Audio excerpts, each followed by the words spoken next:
May kasabihang, your best friend is your best enemy. Sabi nga nila, ang pinakamatalik mo daw na kaibigan ay siya ding pinakamatindi mong kaaway. Sila kasi yung mga taong nasasabihan mo ng mga bagay at sekreto na hindi mo pinapaalam sa ibang tao. Ang kwento na ating tatalakayin ngayon ay tungkol sa dalawang babaeng magkasama sa lahat ng bagay, subalit sinira ng masasakit na salita at binulag ng inggit at maling mga haka-haka. Ang pagkakaibigang nagsimula sa masasarap na ngiti na nagtapos sa pagkasira ng kanilang mga buhay at kamatayan. Samahan niyo po akong balikan ang kontrobersyal na kaso ng pagkamatay ni Julie Ann Rodelas. Bago ko po simulan ang ating story, sa mga bago po sa channel ko, please hit the subscribe button at pakipindot na rin po ang notification bell para ma-notify kayo pag may bago tayong upload na videos. November 5, 2012. Habang nagpapatrol ang mga personnel ng Pasay City Police, ay nadaanan nila ang isang babae na umiiyak sa gilid ng kalsada malapit sa World Trade Center sa Pasay City. Nang lumapit sila dito ay nangangatal pa ito at umiiyak at sinabing dinukot umano ng mga di niya kanakilalang lalaki ang kanyang kaibigan. Dahil dito ay isinama nila ang babae sa malapit na presinto kung saan ito inilahad ang mga pangyayari ayon sa blotter entry ng Pasay City Police nang ganap na alas 12:40 ng madaling araw ng November 6, 2012. Sa unang salaysay ng babaeng nagpakilala sa kanilang ang modelo na si Althea Altamirano. Magkasama umano sila ng best friend at kapwa modelo na si Julie Ann Rodelas o mas kilala nila sa tawag na Jaja. Nanood sila ng sine sa SM Mall of Asia at sumakay ng taxi at bumaba sila malapit sa World Trade Center sa kahabaan ng Diosdado Macapagal Boulevard para katagpuin ng isa pang kaibigan. Subalit bigla na lamang umanong hinablot si Jaja ng dalawang lalaki na nakasuot ng bonnet at sapilitan itong sinakay sa sasakyan. Nataranta umano siya at hindi alam ang gagawin. Tingin ko kung gano'n, may nakahatak na po sa kanya gano'n. May kotse po dito, meron pong lalaki na nakatayo dito. Ito po si Julie, meron pong nakahatak sa kanya pag gano'n. Tapos nakita ko po yung pala lang niya, yung gamit niya, nakasasahig na. Yung lalaki po na nakatalikod. Wala na po yung isang lalaki na nakatayo na sa kabilang side ng kotse. Sumaraan na po yung kotse. Lahat po, pati po yung sandals po na nasuot niya. Nalaglag po dun sa sahig. Makalipas ang 2 oras ay dumating ang nobyo nito na si Fernando Quiambao Jr. at sinundo ang nobya. Umaga ng November 6 ng alas 5:30 ng umaga ay nakatanggap sila ng tawag tungkol sa katawan ng wala ng buhay na babae sa 18th Avenue sa Murphy, Cubao. Nang tunguhin nila ang lugar ay dinatnan nila ang isang babae na may tama ng bala ng baril sa kanyang ulo. Wala silang nakitang kahit na anong gamit nito sa crime scene maliban sa 2 basyo ng bala ng baril at ang hawak nitong supot na may lamang cheeseburger at resibo. Ang biktima ay kinilala ng kanyang pamilya na ang nawawalang si Julie Ann Rodelas o Jaja. Ayon sa witness na nakapanayam ng CIDG madaling araw ng November 6 ay nakarinig siya ng magkakasunod na putok ng baril at nang puntahan niya ang pinanggalingan nito ay natanaw niya pa ang mabilis na pag-alis ng isang Montero Sports na sasakyan na may plate number na TWO 505 at dito nga ay nakita niya ang wala ng buhay na katawan ng biktima. Kapansin-pansin naman ang mahigpit na pagkakahawak ng biktima sa supot ng cheeseburger at nang kanila itong tignan ay nakita nila ang resibo ng fast food restaurant na McDonald's sa UN Avenue branch. Pinuntahan nila ang nasabing fast food at nireview ang CCTV doon. Dito ay nakita nila ang isang lalaki na bumili ng cheeseburger meal na siyang hawak-hawak ng biktima. Ang nasabing lalaki ay kinilalang si Fernando Quiambao Jr., ang nobyo ni Althea Altamirano na sumundo dito sa presinto noong madaling araw na mangyari ang pagdukot sa biktima. Hinanap din nila ang may-ari ng Montero Sports na may plate number na TWO 505 at dito ay nalaman nila na ang nasabing sasakyan ay nakarehistro sa pangalan ng ina ni Fernando Quiambao Jr. Dito na nagkaroon ng hinala ang mga tauhan ng CIDG na may kinalaman ng best friend ni Jaja na si Althea Altamirano at nobyo nito na si Fernando Quiambao Jr. sa nangyari kay Julian Rodelas. Mas lalo pa nga silang kinutuban dahil sa hindi nila makontak si Altamirano at bigla itong naglaho. Sa ginawa nilang pagtatanong ayon sa ina ng biktima na si Luz Rodelas ay maging siya ay hindi naniniwala na walang kinalaman si Altamirano sa nangyari sa kanyang anak. Ito kasi ang huling tao na kasama ni Jaja noong gabi ng November 5, 2012. Nagpaalam si Jaja sa kanya na papasok sa eskwelahan. Nag-aaral kasi ito habang nagtatrabaho bilang freelance model. Pagkatapos ng rehearsal, ay tinawagan umano ito ng kaibigang si Altamirano para lumabas dahil sa may kakatagpuin umano silang producer. Malaki umano ang tiwala ni Jaja sa kaibigan dahil sa ito na din ang nagbigay ng break kay Jaja sa pagiging modelo. Dahil sa bigo sila na makontak at makapanayam si Altamirano, ay nagsimulang magkandak ang tauhan ng CIDG ng surveillance sa bahay ng mga ito sa isang subdivision sa Imus. Sa ginawa nilang pagtatanong ay napag-alaman nila sa mga kapitbahay na malimit na pumunta doon ang isang Mitsubishi Montero Sports na itim. Nagsagawa din sila ng surveillance sa bahay ni Fernando Quiambao Jr. sa Quezon City, kung saan ay nakita nila ang isang itim na Innova Toyota na umalis doon. Nang kanilang sundan ay dinala sila nito sa Apalit, Pampanga. November 10, 2012, alas 6 ng hapon, araw ng Sabado, ay inaresto nila ang magkasintahan na si Althea Altamirano at Fernando Quiambao Jr. sa Apalit, Pampanga. Maliban dito, ay na-recover din nila ang getaway vehicle na Montero Sports na may plate number na TWO 505. Ang dalawa ay agad nilang isinailalim sa ilang mga katanungan na may kinalaman sa pagkamatay ni Julian Rodelas. Pinakita nila sa mga ito ang resibo ng McDonald na kanilang nakuha sa crime scene at ang kuha ng CCTV kung saan nakita si Quiambao sa UN Avenue branch ng McDonald na bumibili ng cheeseburger na na-recover nila na hawak ng biktima. Dito ay nagsimula ng umiyak si Altamirano at sinalaysay ang tunay na nangyari. Ayon kay Althea Altamirano, ay matalik niyang kaibigan si Jaja. Para na silang magkapatid. Siya din ang tumulong kay Jaja para makapasok sa modeling. Si Altamirano ay kilala na modelo ng ABS-CBN at lumalabas na din sa ilang mga commercial. At para manatili sa industriya, ay pinapangalagaan nito ang kanyang imahe. Kaya nga inilihim nito ang pagkakaroon ng 2 anak. Walang nakakaalam nito maliban sa matalik na kaibigan na si Jaja. Subalit nalaman niya na lamang umano na kinakalat ni Jaja ang kwento ng pagkakaroon niya ng 2 anak. Ang nasabing problema ay kanyang ipinaalam sa nobyo na si Fernando Quiambao Jr. At sinabi umano nito sa kanya na siya ang bahala. Tuturuan umano nila ng leksyon si Jaja. Pumayag umano siya dahil sa akala niya ay tuturuan lamang ito ng leksyon. At hindi niya umano alam na papatayin nila ang biktima. Tinutulungan ko po si Jaja. Binibilang ko siya ng damit. Inaayusan ko siya. Tapos i-chismis niya ako. Nagalit po yung boyfriend ko. Sabi niya tuturuan daw niya ng leksyon po. Sabi ko nung una wag na. Tapos sabi niya po magaling daw po siya sa ganun. Wala daw pong mulyaso daw po ginagawa na daw po niya dati. Kaya pumayag po ako.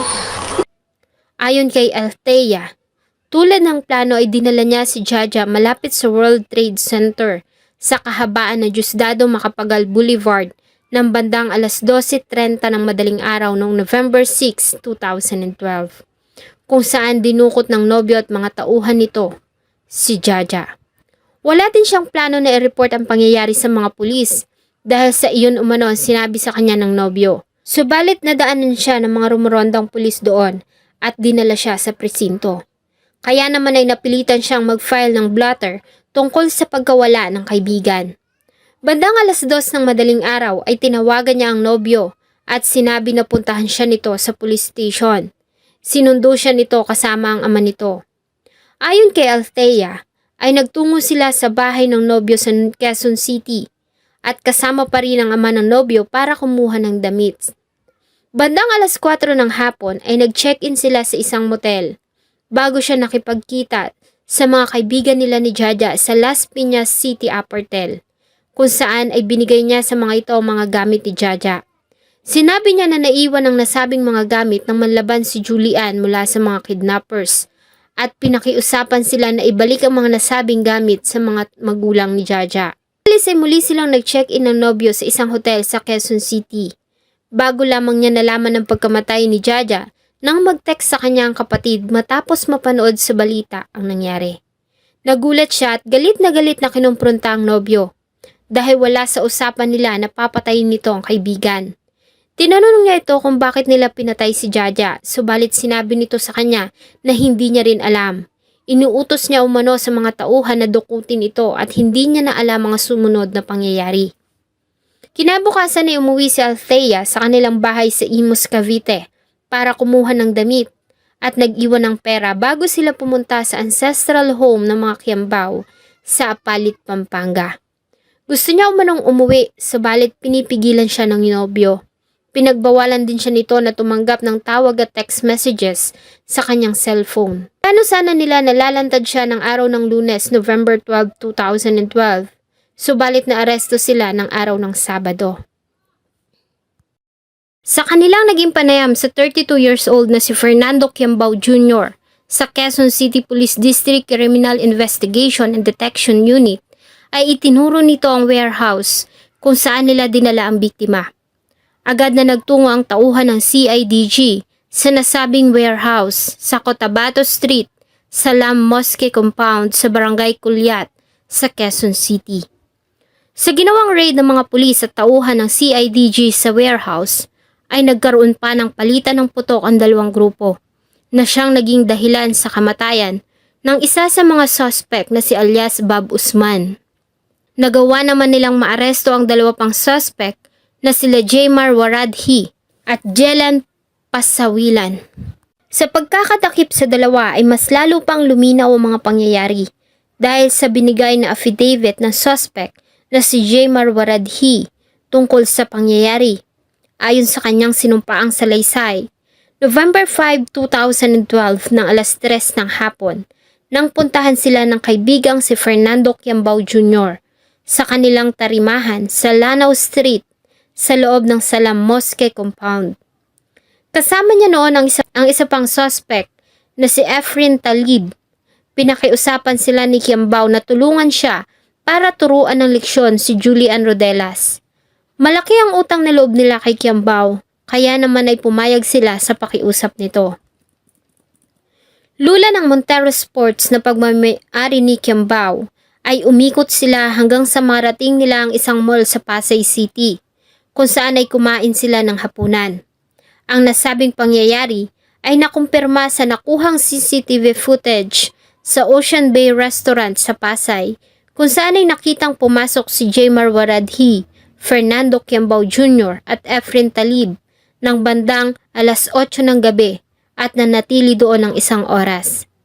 Ayon kay Waradhi, ay umalis lamang sila sa nasabing restaurant nang makatanggap ng text si Kiambao mula sa nobya nito na si Altamirano na nireplyan umano nito ng mga katagang, "Okay baby, nandyan na ako, just wait a minute." Nagsuot sila ng bonnet para hindi makilala ng biktima. Siya umano at si Talib ang bumaba sa sasakyan at humablot kay Julian hanggang sa maisakay nila ito sa loob ng Montero. Ang plano ay dadalhin si Jaja sa isang safe house.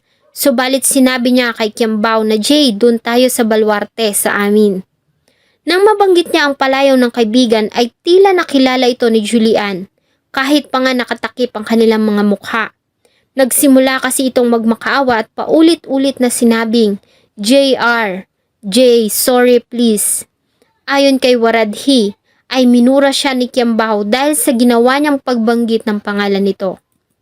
Sabi ko, Jay, may mobile sa unahan, Jay. Atras mo, doon tayo sa baluarte ko. Sabi ko ganyan. Yun. Parang narinig niya. RJ, sabi niya yan, JR. Sabi niya, sorry, alam niya rin siguro na nagawa siya mali. Nang makarating sa warehouse, ay dinala umanos ni Efren Talib si Julian sa isang silid, habang si Kiambaw naman at si Waradhi ay naghintay sa kabilang silid kung saan ay naririnig nilang sigaw ni Jaja na nakikiusap ng wag po, wag po. Makalipas ang 10 minuto, nakatanggap ng tawag si Kiambaw mula kay Altamirano at sinabi nito na nasa police station siya para i-report ang pangyayari. Umalis si Kiambaw at iniwan sila ni Efren Talib at alias Bob Usman na siyang nagsilbing lookout. Ayon kay Waradhi, ay umalis siya at umuwi para matulog. Nagising na lamang siya nang gisingin siya ni alias Bob Usman at sinabi nito na isang lalaki na si alias Aldos ang dumating. Nang tunguhin nila ang warehouse ay dinatnan nila si Efren Talib sa labas na siyang nagsisilbing lookout. Sa loob ay nakita niya si Aldos. Hawak nito ang isang kalibre 45 na baril. Sinabi niya dito na binilin sa kanila ni JR ang biktima at huwag niya itong pakialaman. Subalit nagpumilit ito at sinabing, itatapon niyo rin lang naman, pakinabangan ko muna. Pagbalik ni Kiambaw ay may dala itong burger meal na iniabot niya kay Waradhi. Kumatok ito sa silid kung nasaan si Jaja at Aldous. Sinabi niya dito na dumating na si JR. Sinabi naman ito na okay lang, tapos naman na ako. Habang tinatanong ni Aldous si Kiambaw kung ano ang plano, ay iniabot ni Waradhi kay Jaja ang dalang burger ni Kiambaw. At sinabi niya dito na kumain na bago nila siya ihahatid pa uwi. Sumagot naman ang takot na dalaga na sa bahay na lamang niya kakainin niyon.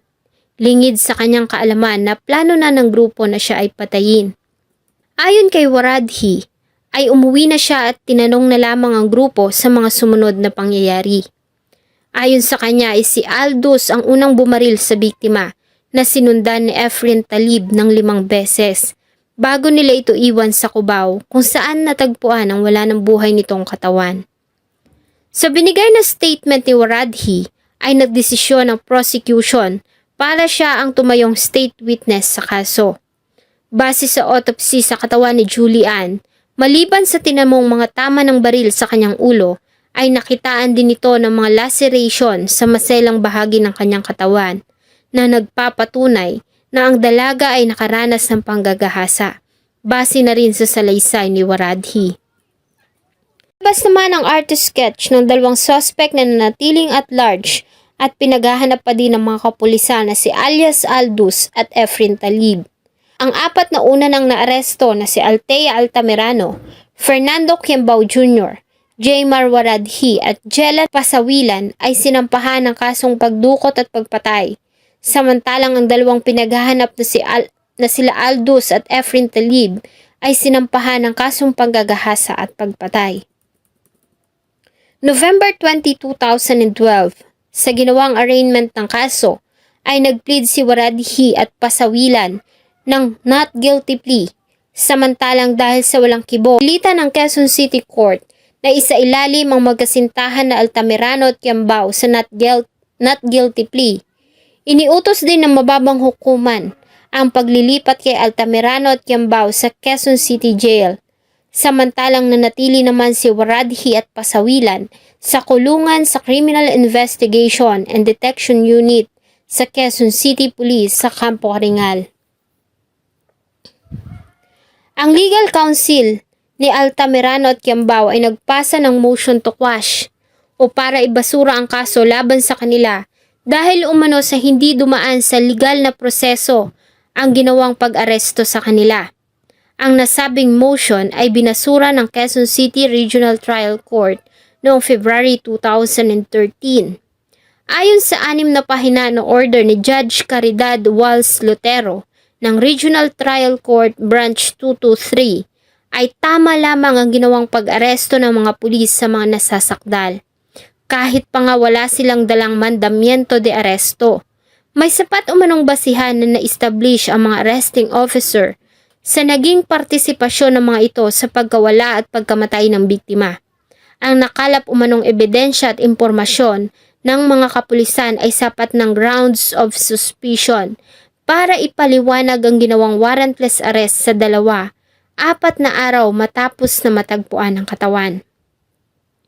Samantala, dahil sa kawalan ng sapat na ebidensya na maglilink sa isa pang suspect na si Jellan Pasawilan sa kaso ng pagkamatay ni Julian, ay sinampahan lamang ito ng kasong illegal possession ng baril at pinayagang pansamantalang makalaya sa halagang 80,000 pesos na piyansa noong January 2013.